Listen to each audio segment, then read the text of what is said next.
Hey, you are watching Watch Physics. Never forget to subscribe this channel and hit the bell icon. In this video, we are explaining a very important topic of class 11th physics, which is work done by gravitational field. इस video में first of all हम explain करेंगे what is meant by gravitational force. According to definition of gravitational force, we call the gravitational force attractive because it always tries to pull masses together. It never pushes them apart. हम gravitational force को हमेशा attractive force ही consider करते हैं क्योंकि इसने हमेशा body को अपनी तरफ अट्रैक्ट किया है। ग्रेविटेशनल फोर्स कभी दूसरी बॉडी को रिपेल नहीं करती। Clear? Same as it is हम एक और टर्म को एक्सप्लेन करते हैं which is gravitational field. According to definition of gravitational field, the region around earth in which it can exert its gravitational force on other bodies. अर्थ के around वो particular reason जिस reason में किसी दूसरे body के ऊपर अर्थ अपनी ग्रेविटेशनल फोर्स अप्लाई कर सके, उस रीजन को ग्रेविटेशनल फील्ड रीजन कहा जाता है। कॉर्टेक्स, जैसे कि आप इस डायग्राम में ऑब्जर्व कर सकते हैं कि हमने इमेजिनरी लाइंस के थ्रू एक रीजन को मेंशन किया है। इस रीजन के अंदर अर्थ दूसरे बॉडीज के ऊपर अपनी ग्रेविटेशनल फोर्स अप्लाई कर सकती है, उसको अपनी तरफ अट्रैक्ट कर सकती है। इस रीजन को ग्रेविटेशनल फील्ड रीजन कंसीडर किया जाएगा। क्लियर?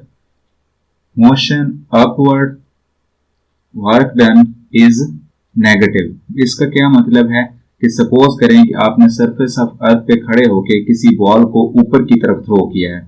अब बॉल की मोशन है अपवर्ड, लेकिन जो जमीन की ग्रेविटी है उसकी डायरेक्शन है डाउनवर्ड। तो बॉल की मोशन और ग्रेविटी दोनों की डायरेक्शन अपोजिट है। अपोजिट डायरेक्शन होने की वजह से वर्क डन की जो वैल्यू होगी वो नेगेटिव होगी। Clear? Motion downward work done is positive, कि अगर किसी पर्टिकुलर हाइट से आप बॉल को ग्राउंड की तरफ थ्रो करते हैं, अब बॉल की मोशन भी डाउनवर्ड है और जमीन की जो ग्रेविटी है या ग्रेविटेशनल फोर्स है उसकी भी जो डायरेक्शन है वो डाउनवर्ड है। दोनों की डायरेक्शन सेम है। डायरेक्शन सेम होने की वजह से वर्क डन की जो वैल्यू होगी वो पॉजिटिव कंसीडर की जाएगी। Got this point? I am hoping यहां तक आपको कोई डाउट नहीं होगा। नाउ मूव करते हैं अपने मेन टॉपिक की तरफ, उसको एक्सप्लेन करते हैं। आपके पास ये ग्राफ है, हम क्या करेंगे, डिफरेंट पाथ चूज करेंगे। Consider a body of mass m moves from point A to B from various paths in the presence of gravitational force। Gravitational force की मौजूदगी में एक बॉडी पॉइंट A से मूव करती है, डिफरेंट पाथ को choose करके पॉइंट B तक पहुंचती है। Clear? Gravitational force is equal to weight of body which is mg and it acts downward। जो ग्रेविटेशनल फोर्स बॉडी के ऊपर एक्ट होती है वो उसके वेट के इक्वल होती है और वेट इक्वल होता है mg के। Got this point? और ग्रेविटेशनल फोर्स की जो डायरेक्शन है वो ऑलवेज डाउनवर्ड ही होती है। क्लियर? सेम डायग्राम है आपके पास। अब हम फर्स्ट पाथ को चूज करेंगे और फाइंड करेंगे work done along path ADB, I mean path 1। Clear? Work done along ADB is equal to होगा work done along AD plus work done along DB। Clear? Work done की value होती है F dot D, जो formula होता है। फार्मूले को मैंने रिप्लेस किया।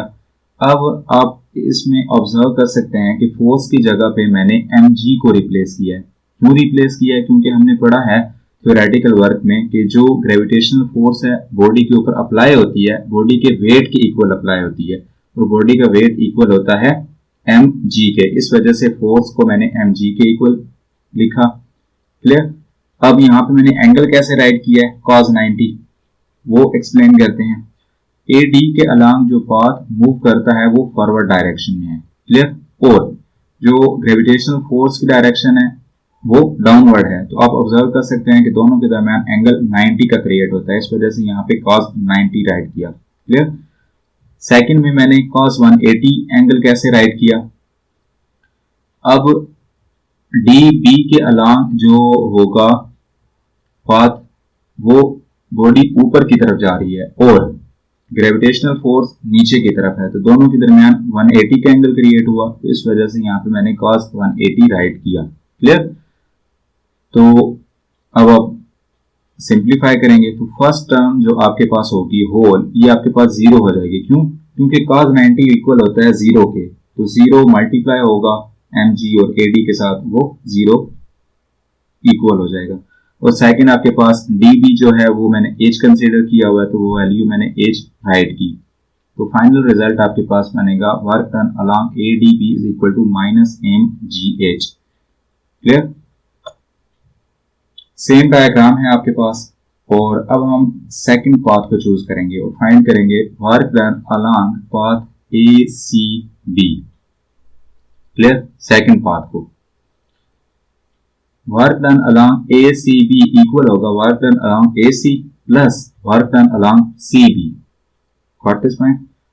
वर्क डन का फार्मूला होता है F डॉट D, तो मैंने फार्मूला रिप्लेस किया। क्लियर। अब हमने वैल्यूज को रिप्लेस किया फार्मूला को एक्सपेंड करके। अब यहाँ पे मैंने mg फोर्स की जगह के ऊपर क्यों मेंशन किया है, क्योंकि हमने पढ़ा है कि जो ग्रेविटेशनल फोर्स होती है वो बॉडी के उसके वेट के इक्वल अप्लाई होती है, और वेट किसके इक्वल होता है mg के, इस वजह से फोर्स की जगह के ऊपर मैंने mg को रिप्लेस किया। Got this point. मैंने एंगल कैसे राइट किया cos 180, ये जो मैंने मेंशन किया है, इसको मैं ऐसे एक्सप्लेन करता हूँ कि AC के अलोंग जो बॉडी है वो ऊपर की तरफ जा रही है और ग्रेविटेशनल फोर्स जो है वो उसकी डायरेक्शन डाउनवर्ड है। तो आप ऑब्जर्व कर सकते हैं कि दोनों के दरमियान एंगल 180 का है, तो इस वजह से cos 180 राइट किया। सेकंड में मैंने cos 90 कैसे राइट किया, एंगल कैसे लिखा, तो CB के अलोंग जो बॉडी मूव कर रही है वो फॉरवर्ड डायरेक्शन में है, राइट साइड पे आप कह लें, और जो ग्रेविटेशनल फोर्स है वो डाउनवर्ड एक्ट कर रही है, तो दोनों के दरमियान जो एंगल है वो 90 का क्रिएट होता है, इस वजह से मैंने यहाँ पे cos 90 राइट किया। क्लियर। अब हम इसको सिंप्लीफाई करेंगे। फर्स्ट टर्म में आपके पास मैंने एज कैसे लिखा, AC को हमने AC हाइट को मैंने एज कंसीडर किया हुआ है, तो वैल्यू रिप्लेस की। क्लियर। और cos 180 इक्वल होता है -1 के, तो वो वैल्यू रिप्लेस की। सेकंड टर्म जीरो होगी क्योंकि cos 90 इक्वल होता है जीरो के। Got this point. तो इस तरीके से फाइनल रिजल्ट आपके पास होगा work done along ACB is equal to minus mgh। Clear. Again आपके पास सेम डायग्राम है, लेकिन अब हम एक थर्ड पाथ को चूज करेंगे which is AB। Work done along path AB, I mean path 3। Clear. To calculate work done along path AB which is curve path, divide into large number of horizontal and vertical steps। Curve path AB basically ये curve path है ना, तो उस curve path में total work done की value को find करने के लिए हम इसको हॉरिजॉन्टली और वर्टिकली स्टेप्स में डिवाइड करेंगे। क्लियर। जैसा कि हमने वेरिएबल फोर्स में भी किया था। For horizontal steps value of mg मतलब force is perpendicular to displacement, so there is no work done. क्यों वर्क डन की वैल्यू जीरो होगी, क्योंकि value of mg I mean force displacement के परपेंडिकुलर होगा, आई मीन 90 का angle create होगा दोनों के, और cos 90 इक्वल होता है जीरो के, तो फार्मूला में जब पुट होगा तो वो at the end final result zero होगा, तो इस वजह से वर्क डन की वैल्यू जीरो। तो हमने जस्ट वर्टिकल कंपोनेंट्स लिए, तो work done along AB is equal to minus mg into del y1 plus del y2 plus del yn, और डेल y1 plus del y2 plus n2 del yn ये equal होता है as के। तो value को रिप्लेस करेंगे, W मतलब work done along AB is equal होगा माइनस mgh के। Work done along earth gravitational field is independent of the path followed. हमने तीनों पाथ को चूज किया और फाइनल रिजल्ट हमारे पास सेम आया विच इज -mgh। तो हम यहाँ से ये रिजल्ट कंक्लूड कर सकते हैं कि in the presence of gravitational force path कोई भी फॉलो किया जाए बॉडी के मोशन के लिए, फाइनल रिजल्ट सेम ही होगा। Clear this point? अगेन आपके पास सेम डायग्राम है, लेकिन इस केस में बॉडी ने मोशन स्टार्ट किया है ए से और एंड भी ए पॉइंट पे ही किया है। I mean work done along close loop. Work done along close loop I mean WABCDA equal होगा work done along AB, work done along BC plus work done along CD, work done along DA। हमने work done की value different path के लिए find की हुई है, just value को replace किया। ये जो फैक्टर मैंने मेंशन किया है -mgh, ये दूसरे फैक्टर पॉजिटिव mgh के साथ कैंसिल आउट हो जाएगा। क्लियर? और फाइनल रिजल्ट आपके पास होगा क्लोज लूप में 0। Work done along earth gravitational field around a close path is always equal to 0। इस आंसर से हम क्या रिजल्ट कंक्लूड कर सकते हैं कि in the presence of gravitational force earth gravitational field में क्लोज लूप के अलोंग जो वर्क डन की वैल्यू होती है वो हमेशा 0 के इक्वल होती है। क्लियर?